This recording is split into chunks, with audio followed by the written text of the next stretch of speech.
Good evening. I'm Dan Jennings with your Blue Wave Report for Wednesday, May 24th. Dateline, Washington, D.C. A win for the people in the fight against media monopolizations.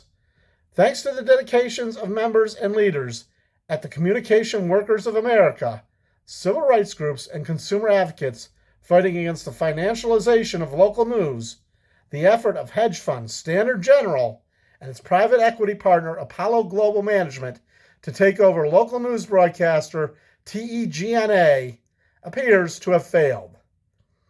In public remarks and in written and oral statements before the FCC Commissioners Bureau and Administrative Law Judge, along with the U.S. Court of Appeals for the D.C. Circuit, Standard General's attorneys have repeatedly said that the deal's funding would expire on May 22nd and cannot be extended. Despite doing little to address concerns raised through the Federal Communications Commission review process, the hedge fund and its backers pressured the FCC and the court to approve the transaction by the May 22nd deadline. They have now failed. And in the unlikely event that they were to secure new financing, they would have to amend their applications, restart the clock, and face an FCC hearing before an administrative law judge. This bodes well for undoing what Reagan did to the American media. This is a major victory for our union members who have been fighting the hedge fund takeover of local news for more than a decade, said News Guild CWA President John Schleiss. News Guild CWA and NABIT CWA members and leaders raised questions about how many jobs would be cut as a result of this takeover, which was announced in February of 2022. Last summer, those CWA sectors joined with the United Church of Christ Media Justice Ministry and Common Cause in filing petitions to oppose the takeover and fight to save local news jobs, prevent a hedge fund takeover of local news, and safeguard the public's right to weigh in on large broadcasting transactions affecting local news in the U.S. democracy. Now, don't forget, like 6 corporations run 90% of the news corporations in this country. So this is big news. Apollo had also financed the disastrous merger of Gatehouse and Gannett in 2019, resulting in a 56% cut of jobs at both companies since the merger happened just 4 years ago. Apollo owns Cox Media, which operates 14 TV stations, 52 radio stations, and the relationship of the two major Wall Street funds raises serious questions about consolidation and control of dozens of local newsrooms. News Guild CWA members have criticized the hedge fund takeover of local newsrooms at the Denver Post, St. Paul Pioneer Press, Chicago Tribune, and dozens of other newsrooms who are now being ransacked by hedge fund Alden Global Capital. 3 years ago, another hedge fund, Chatham Asset Management, took over news publisher McClatchy, which owns the Miami Herald and Idaho Statesman, amongst many other newsrooms.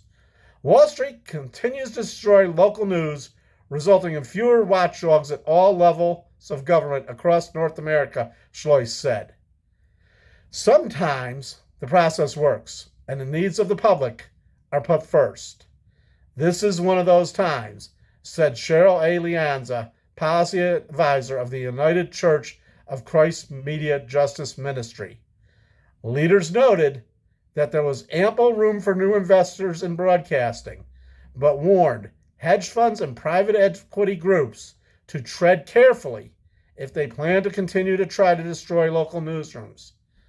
This deal's death, however, does not end investment in local broadcasting, but it should serve as a warning to Wall Street funds scheming to take over local newsrooms and serve as a lesson for them to work with journalists and media unions.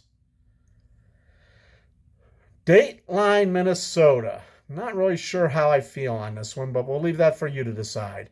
The University of Minnesota website is no longer promoting a summer research program that excludes white students after a conservative nonprofit advocacy group filed a complaint with federal civil rights officials last week. A link that previously directed students of color and Native Americans to apply for Multicultural Summer Research Opportunities Program now leads to a rebranded Pathways to Graduate School Summer Research Program.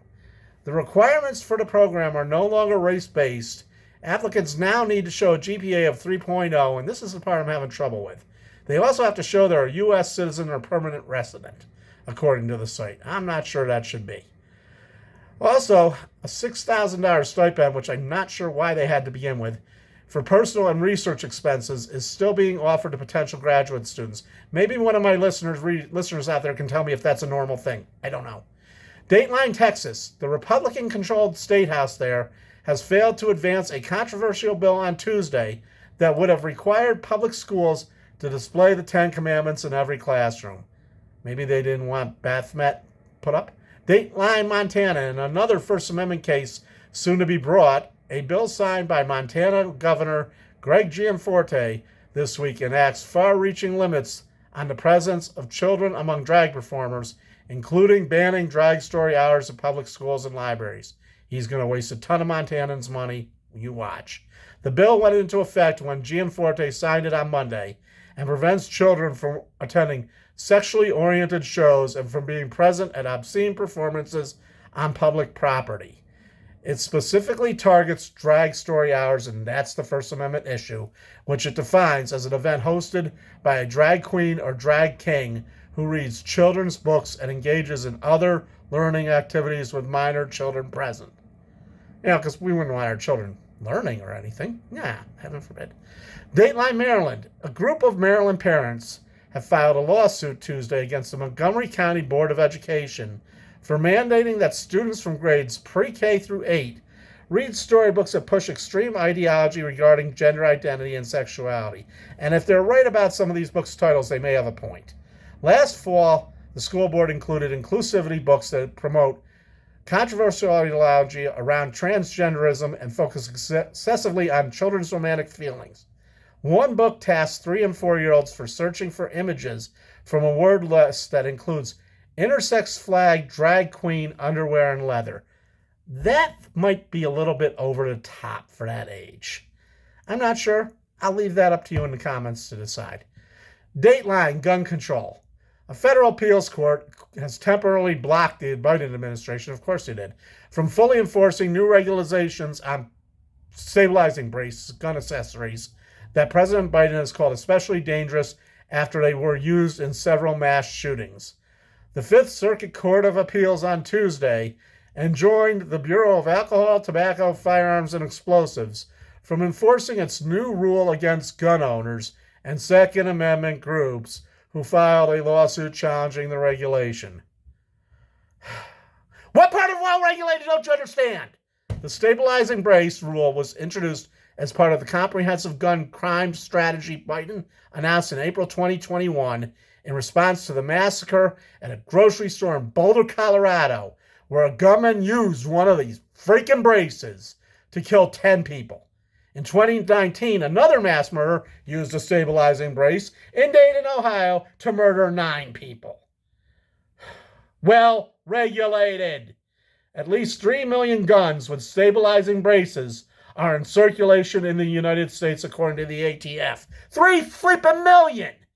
Estimates by the Congressional Research Service indicate there are currently between 10 million and 40 million stabilizing braces in circulation. Are you flipping kidding me?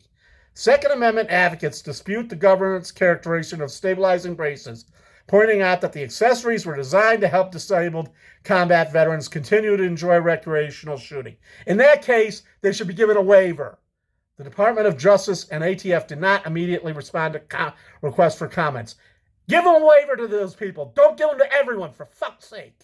Dateline, Florida. Minority immigrants and now members of the LGBTQ community are being warned of the risks of visiting Florida after the nation's largest LGBTQ advocacy group issued a travel advisory following newly passed laws and policies that may be harmful to the people in those communities. Can we just get over the fucking hate already? On Tuesday, the Human Rights Campaign, in partnership with Equality Florida, a state LGBTQ advocacy group, issued an updated travel notice outlining potential impacts of 6 bills that were passed recently, many of which have already been signed by the Republican governor, Ron the Dictatorship. While not a blanket recommendation against travel nor a call for a boycott, the travel advisory outlines the devastating impacts of laws that are hostile to the LGBTQ community. Finally tonight, we'd like to welcome Governor Ron DeFascist in his announcement to run for commander of Gilead. We here at the Blue Wave Report wish him nothing but the best in his attempt to bring back book bans, put gay people back in the closet, and women back in the kitchen making me a sandwich where they belong. Fuck you, DeSantis. Credits tonight go to CNN, the New York Post, MSNBC, and yes, Fox News. Good night, everybody, and as always, we remind you, don't just comment,